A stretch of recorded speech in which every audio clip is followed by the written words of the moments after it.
Hello there, BoBo the Bitcoiner is back again. I missed my last weekend YouTube because my phone memory ran out. So now I clear all memories for the last few days. Subject I'm going to talk today is spot Bitcoin ETF are live. Bitcoin treasuries are growing. So why isn't Bitcoin mooning yet? Before I begin, a word of disclaimer, alright? This video is for educational purposes only. I'm not a financial advisor.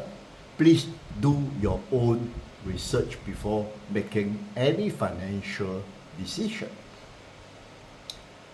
Today we are tackling the question that has been bustling in Telegram groups and beyond.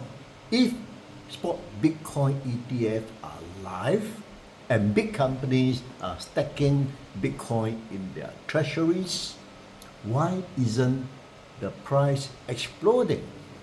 It's a fair question, right?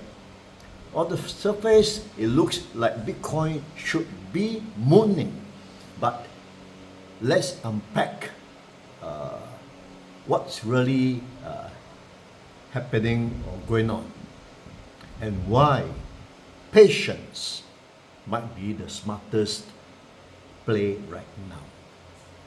Yes, spot Bitcoin ETF are here. That's a huge milestone.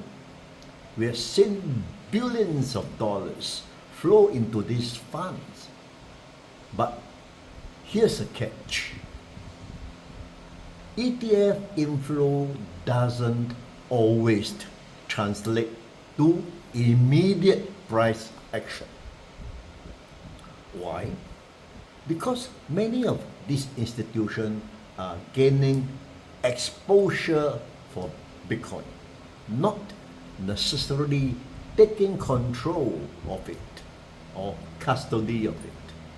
They are buying shares in funds, not buying Bitcoin directly off the exchanges. And some of that activities include short positioning and hedging strategies. It's not all bullish.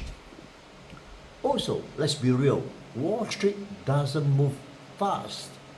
They are still figuring out custody, compliances, and risk model.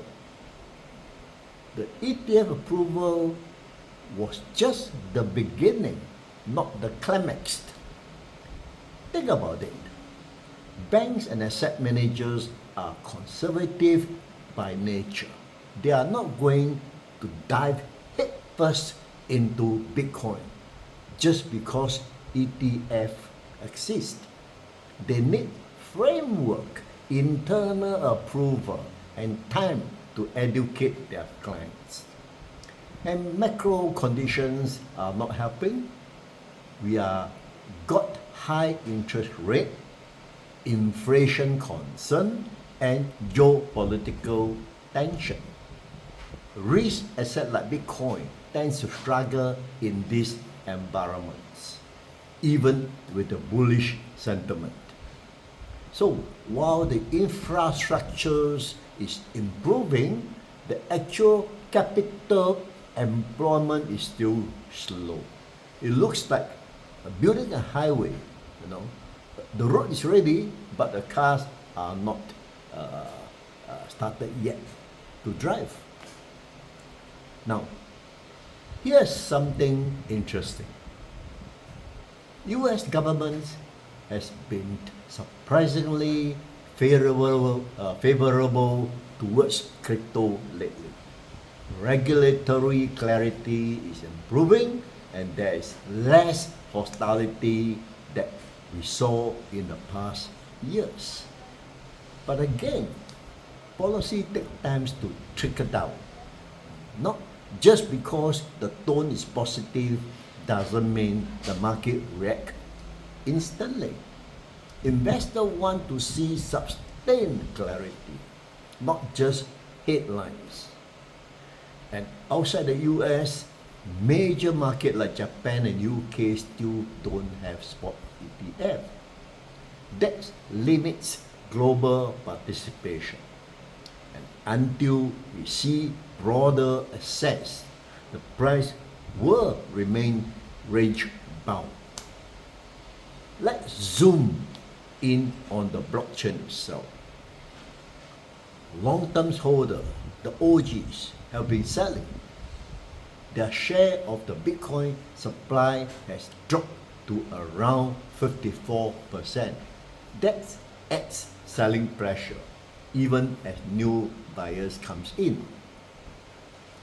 But and also miners have behaviors matters.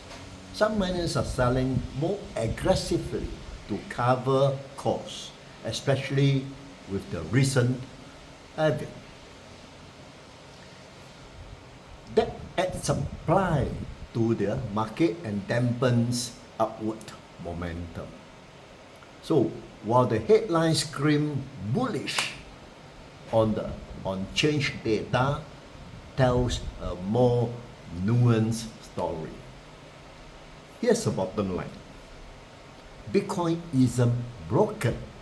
It's just digesting a complex mix of macro, institutional, and behavioral forces. The next leg up won't come from hype. It will come from conviction.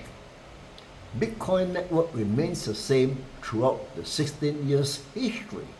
Fast and cheap, no third party, reliable, never miss a beat. Transparent, decentralized blockchain. Never been hacked. So stay sharp, patient, and keep learning. If you find this breakdown helpful, drop a comment on this YouTube and subscribe. I'll do YouTube every weekend whenever possible. So hope the above explanation is helpful for your investment. Again, this is not financial advice, just a digestion of current trends and analysis. Agree or disagree, the decision is yours. Go in with your eyes wide open. Okay? Thank you for watching. See you next time. Bye-bye.